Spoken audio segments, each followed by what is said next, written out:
So, Assalamu alaikum. Today we are going to do another question of manufacturing. और manufacturing का ये जो question है, its name is Wang Yi, and you can find it on my book, page number 38, 3838. ठीक है? मैं सिर्फ तुमको जो है इसकी एडजस्टमेंट सिखाऊंगा कि इसके अंदर जो है क्या चीज़ें करना है, ठीक है? तो एडजस्टमेंट्स को हम सिर्फ देखेंगे। मैन्युफैक्चरिंग के क्वेश्चन अब हम इतने कर चुके हैं कि हम बआसानी उसकी मैन्युफैक्चरिंग अकाउंट पहले बनाते हैं, उससे हम कॉस्ट ऑफ गुड्स मैन्युफैक्चर निकालते हैं, और फिर उसके बाद हम जाते हैं इनकम स्टेटमेंट बनाते हैं, और फिर हम एसओएफपी बनाते हैं। तो ये काम अब हमें आता है, लेकिन हमें एडजस्टमेंट्स में डिसाइड करना पड़ता है कि कौन सी चीज़ ने कहाँ जाना है और फिर क्या होना है उस क्वेश्चन के साथ। तो काम को हम शुरू करते हैं, ठीक है? हम चलते हैं ज़रा, I am gonna share my screen with you, ताकि वो भी जो है आपको साथ साथ नज़र आए। तो स्क्रीन शेयर करते हैं। चलें जी, स्क्रीन आपके साथ है और अब हम काम को चलेंगे। वेंगी का क्वेश्चन पेज नंबर 38 फिर से बता दूं, सही है? ये आ गया हमारे सामने क्वेश्चन जो आपको आपकी स्क्रीन पर दिखाई दे रहा है। पेज नंबर 38 पे आपको मिल जाएगा। एग्जाम क्वेश्चन में ये मई जून 2010 का क्वेश्चन है, समर सीरीज का। चलें तो question, Vengi is a manufacture. पहली लाइन, पहला वर्ड ही आपको बता दे रहा है कि जब एग्जाम में आपके सामने आए तो ये किस किस्म का क्वेश्चन है। पेपर का पैटर्न अब चेंज हो गया, तो इस तरह के क्वेश्चन आने का चांस तो नहीं है कि फुल 40 मार्क्स का क्वेश्चन आ जाए। हाँ, अलबत्ता हमें इसको सीखना ज़रूरी है, क्योंकि इसका कोई पार्ट ज़रूर आ सकता है। जैसे हमें मैन्युफैक्चरिंग सिर्फ अकाउंट बनाने को दे दे, या हमें कॉस्ट ऑफ गुड्स मैन्युफैक्चर्ड निकालने के बाद इनकम स्टेटमेंट बनाने को दे दे, तो इससे हमें देख के चलना होगा।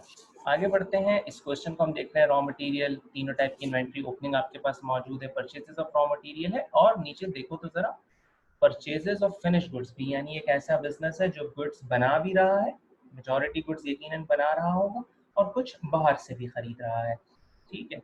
अच्छा जी, उसके बाद अगर हम चलें तो हमारे पास डायरेक्ट वेजेस, फैक्ट्री वेजेस आपको पता है, डायरेक्ट फैक्ट्री वेजेस हैं ये, ब्रांड, फैक्ट्री और बिल तरतीब कुछ इस तरह के एक्सपेंसेस हैं। फैक्ट्री मैनेजमेंट सैलरीज फैक्ट्री की चीज़ है। रेंट हमारे पास गिवन है, और यकीनन मेरा डाउट है कि इस रेंट को उन्होंने दो हिस्सों में बांटना होगा आगे जाके, कि कुछ फैक्ट्री को बिलोंग करता है और कुछ जो है हमारे ऑफिस को बिलोंग करता है। तो जो भी हमारे पास जो है प्रोपोर्शनेट दिया होगा ऑफिस एरिया का और जो है फैक्ट्री एरिया का, तो उसके हिसाब से इसकी अप्रोप्रिएशन होगी, ठीक है, एरिया के हिसाब से। Factory management salaries, office salaries, factory तो फैक्ट्री में जानी है, office income statement, revenue, sales, revenue, sales return, अच्छा जी, सेल्स रिटर्न भी हुए हैं। Distribution cost, sundry office expenses भी हैं, ऑफिस के एक्सपेंस है, डिस्ट्रीब्यूशन कॉस्ट भी इनकम स्टेटमेंट, ऑफिस एक्सपेंस भी इनकम स्टेटमेंट, और इस तरह से फिर प्लांट है, ऑफिस के इक्विपमेंट है, प्लांट का डेप्री निकलेगा जो कि मैन्युफैक्चरिंग अकाउंट में जाएगा, कॉस्ट जो है गुड्स मैन्युफैक्चर में शामिल होगा। ऑफिस का इक्विपमेंट है, ये कोई मैन्युफैक्चरिंग कॉस्ट नहीं है। ट्रेड रिसीवेबल्स, ट्रेड पेबल्स और कैश बैंक, ये सारे कैपिटल ड्रॉइंग्स, ये हमारे पास ये सारे का सारा आपको नज़र आ रहा है। काम की चीज़ क्या है? काम की चीज़ है इसके अंदर होने वाली, करने वाली, किए जाने वाली एडजस्टमेंट्स, ठीक है? अब हम करते ये हैं कि इस क्वेश्चन का यही वाला पार्ट, अब इसकी एडजस्टमेंट को जाकर देखते हैं आगे। तो ये आपको एडजस्टमेंट नज़र आ रही हैं, इन्वेंट्रीज आपको, फिर वेजेस, अप्रूव्ड, प्रीपेड, रेंट मैंने आपसे कहा था कि इसको पोर्शन करवाएगा, नंबर 3 पे नज़र आ रहा है। डेप्री मांग रहा है वो आपसे प्लांट एंड इक्विपमेंट का, ठीक है जी, और ऑफिस इक्विपमेंट की कहानी कुछ चेंज किस्म की दी हुई है, तो उसको भी देख लेंगे। और the provision for doubtful debt is to be 4% निकालना है, मेंटेन करना है, ठीक है जी।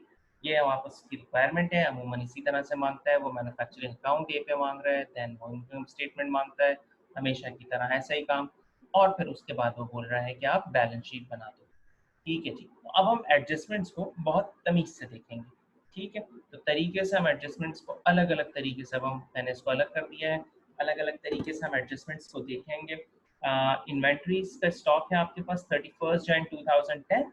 ये हमें पता है कि एडजस्टमेंट में जो इन्वेंट्रीज होती हैं वो हमेशा एंडिंग स्टॉक होता है आपका। ये, और क्योंकि मैन्युफैक्चरिंग है तो स्टॉक एक नहीं होता, रिटेलर के पास सिर्फ एक स्टॉक होता है, आप जानते हो, फिनिश गुड्स ही रखता है बस वो। मैन्युफैक्चरर बेटा रॉ मटेरियल स्टोर में रखे होते हैं उसके, वर्क इन प्रोग्रेस फैक्ट्री के ऊपर जो इस वक्त काम चल रहा है वो और फिर फिनिश गुड्स जो आउटलेट पे रखा हुआ उसका माल है। तो वो ये तीनों आइटम उसके पास आपको मिलेंगे। अच्छा, एंडिंग स्टॉक की आपको पता है कि इसकी कोई बहुत ज़्यादा जो है हमारे पास इसकी कोई एप्लीकेशन नहीं होती, ठीक है। बैलेंस शीट के अंदर ये तीनों जाएंगे, और जो है रॉ मटेरियल आपके पास जो है और वर्क इन प्रोग्रेस वो मैन्युफैक्चरिंग अकाउंट का हिस्सा रहता है, और फिनिश गुड्स जो होते हैं वो इनकम स्टेटमेंट का हिस्सा रहते हैं, ठीक है। तो इससे रिलेटेड तो कोई बहुत ज़्यादा काम नहीं। अब हम आगे बढ़ते हैं बेटा, आगे बढ़े हम, तो हमारे पास जो सेकंड एडजस्टमेंट आई है वो that is related to your direct factory wages. 1120 की डायरेक्ट फैक्ट्री वेजेस इस वक्त अक्रूड है, यानी कि बोले तो ओइंग है, सही है। अब ये ओइंग है, अक्रूड है, मतलब इसका मतलब ये हुआ कि हमने मजदूरों से काम ले लिया है, अब तक पैसे नहीं दिए हैं। तो सोचना है कि ट्रायल बैलेंस में जो एक्सपेंस गिवन है उसके अंदर इस ओइंग ने जाकर ऐड होना है या तो लेस होना है, ठीक है। इस दौरान में आप सोच रहे हो यकीनन सन्ड्री ऑफिस एक्सपेंसेस 630 वर प्रीपेड। मतलब प्रीपेड का क्या होता है, एक ऐसा एक्सपेंस जो पहले से पे हो चुका, लेकिन साल के गुजरने पर, यानी ये अगर क्वेश्चन पे ही देखें तो आप एट 31 जनवरी 2010 भी खर्च नहीं हुआ, ठीक है। सो दैट सिंपली मीन्स कि इसने ट्रायल बैलेंस में दिए गए एक्सपेंसेस से लेस हो जाना है, क्योंकि ये तो साल के एंड तक यूज नहीं हुआ, और ऊपर वाला जो कि अक्रूड हो गया ये मजीद एक्सपेंसेस को बढ़ाएगा, क्योंकि ये आ, वो हो चुका है, एक्सपेंस इनकर हो चुका है और अब तक पे नहीं हुआ, सही। चलिए अब काम को भी कर लेते हैं, ऐसे तो ओरली तो नहीं होगा, तो जरा साथ साथ काम भी करते हैं। इसको हम यहाँ से हटाते हैं और अपने क्वेश्चन पे एक बार जाते हैं, इसको यहाँ से समझते हैं और अपने पेंट पे ले जाके इसको कॉपी कर देते हैं। आए जरा, चलिए अब हम सेकंड एडजस्टमेंट से काम को स्टार्ट करना भी शुरू कर देते हैं। दोबारा से आते हैं एडजस्टमेंट 2 पर। Okay, number first is direct factory wages 1120 are accrued. Here we go. Direct factory wages को ढूंढते हैं और उसको सही करते हैं। Here we go. ये तो हमारे पास तीन इन्वेंट्री आ गई हैं, and then we have purchases which is finished goods, and then we have this direct factory wages. So let me choose size. Okay, I guess that's my direct factory wages, I guess. ठीक है, 60 to 140। तो करना क्या है, जरा एक बार और देख लेते हैं। डायरेक्ट फैक्ट्री वेजेस 1120 से अप्रूव्ड है, तो 60 to 1 में 1120 ने ऐड होना है, ठीक है।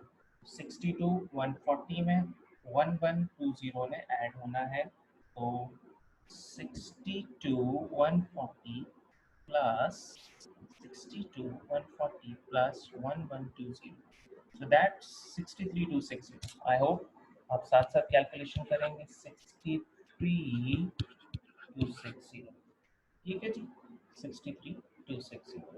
so that will be my new direct factory wages। आगे बढ़ते हैं, दूसरी क्या चीज़ है हमारे पास, sundry office expenses 630 से prepaid.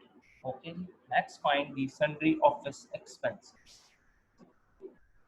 Okay, we have sundry office expenses here 9870, ठीक है जी, 9870 आर में sundry office expenses। और करना क्या है, ठीक है, करना ये कि हमें कहा जा रहा है कि वो प्रीपेड है, यानी 630 से इसमें से 630 को माइनस कर देना है हमने, ठीक है। लेट्स गो एंड कैलकुलेट, साथ साथ कैलकुलेशन होनी चाहिए।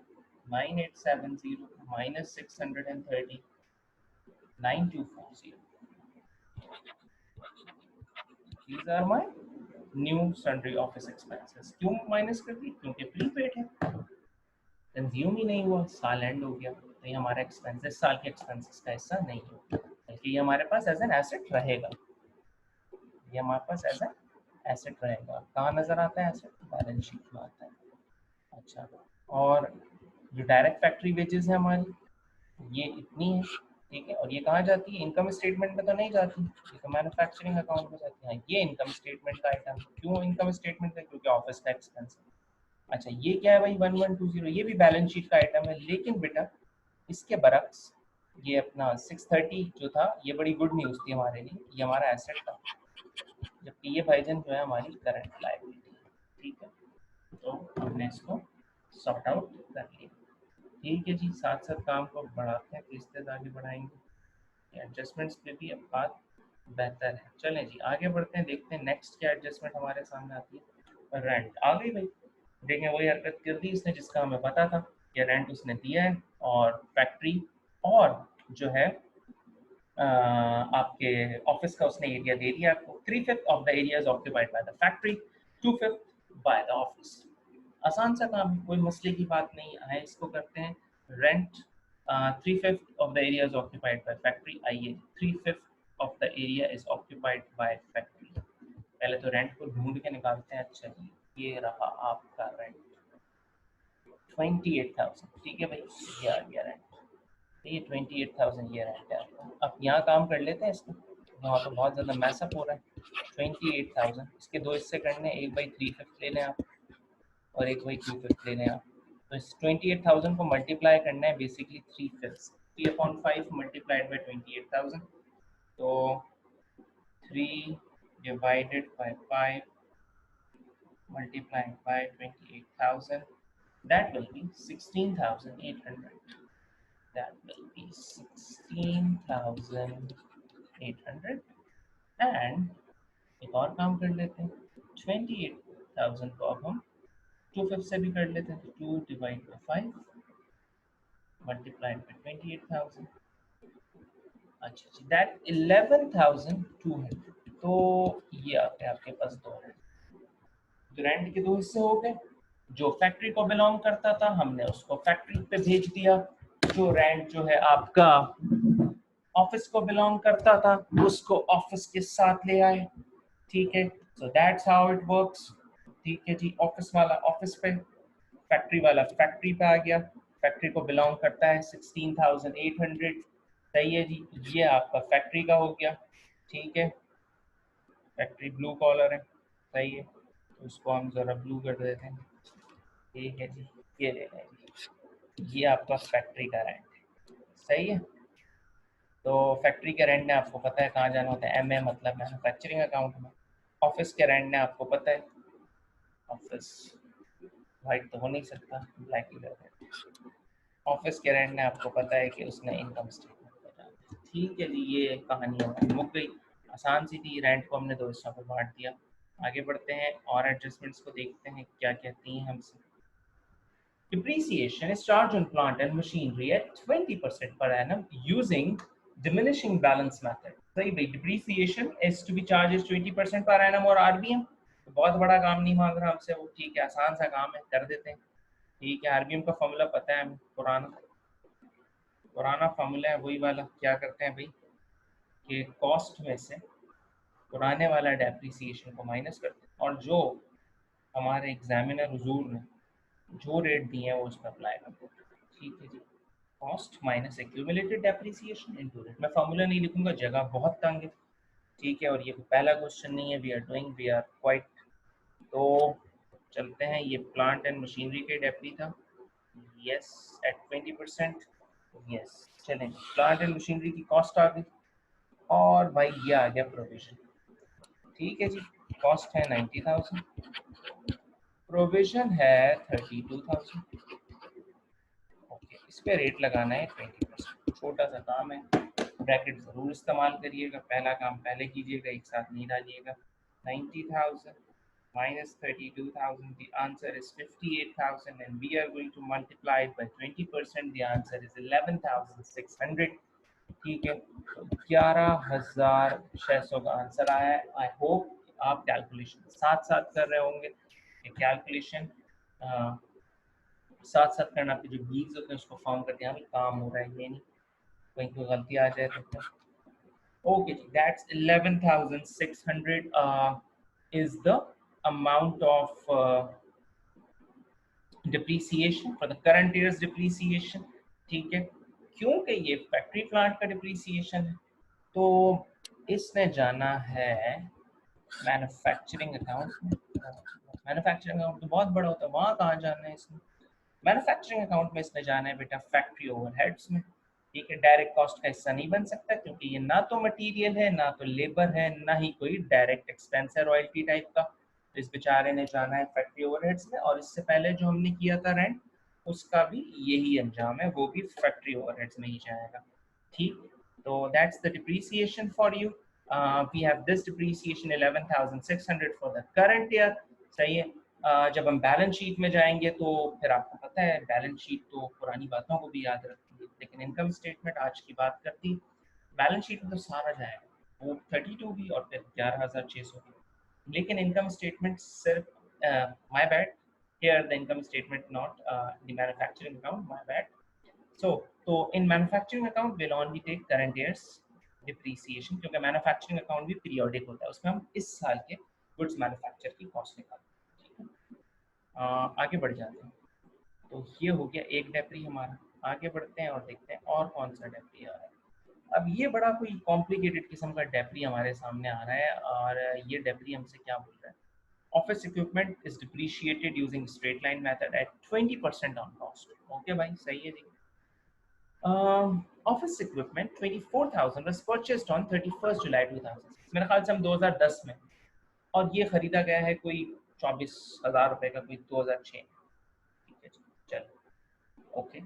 चल एक काम और करते हैं, जरा ऑफिस इक्विपमेंट की कॉस्ट जरा देखते हैं कि आए जरा क्वेश्चन पे चलते हैं, देखते हैं चल के कि ऑफिस इक्विपमेंट की कॉस्ट कितनी है। आइए जनाब, बेटा ये आ रही है cost 30,000 is the cost of your office equipment. ठीक है, ऑफिस इक्विपमेंट, ठीक है, 30,000।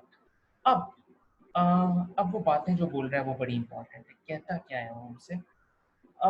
ऑफिस इक्विपमेंट 24,000 परचेज ऑन 31 जुलाई 2006। बहुत, यानी कह रहा है कि वो पुराना खरीदा हुआ है।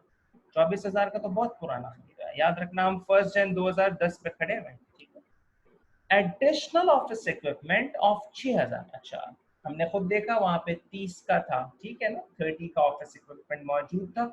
और अब हमसे कहा जा रहा है ये ऑफिस इक्विपमेंट दो हिस्सों में, एक 24,000 का जो बहुत पुराना लिया हुआ है, और एक 6,000 रुपए का है जो कि खरीदा गया है। was purchased on 30 September 2009।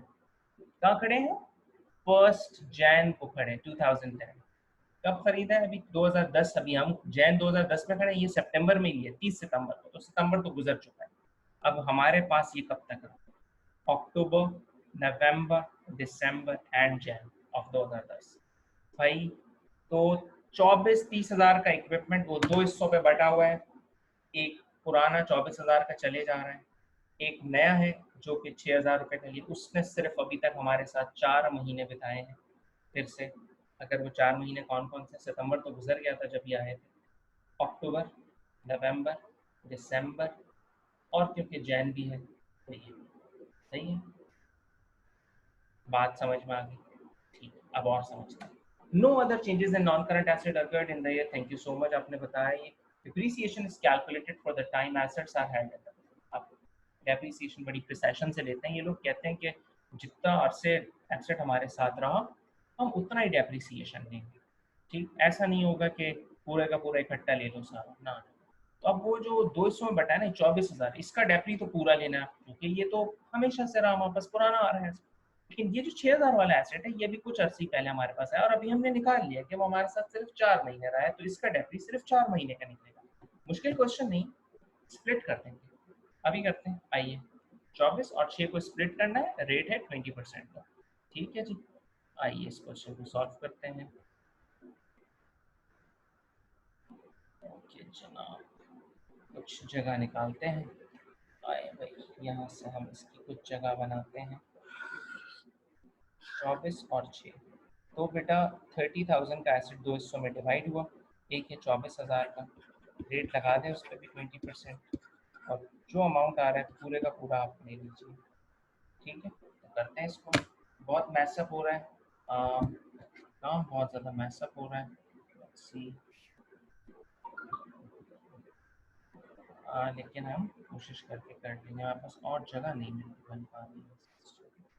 Anyways will इंशाल्लाह विल डू इट। 24,000 का 20%, पहले तो हम इसको फाइंड आउट करते हैं यूजिंग कैलकुलेटर।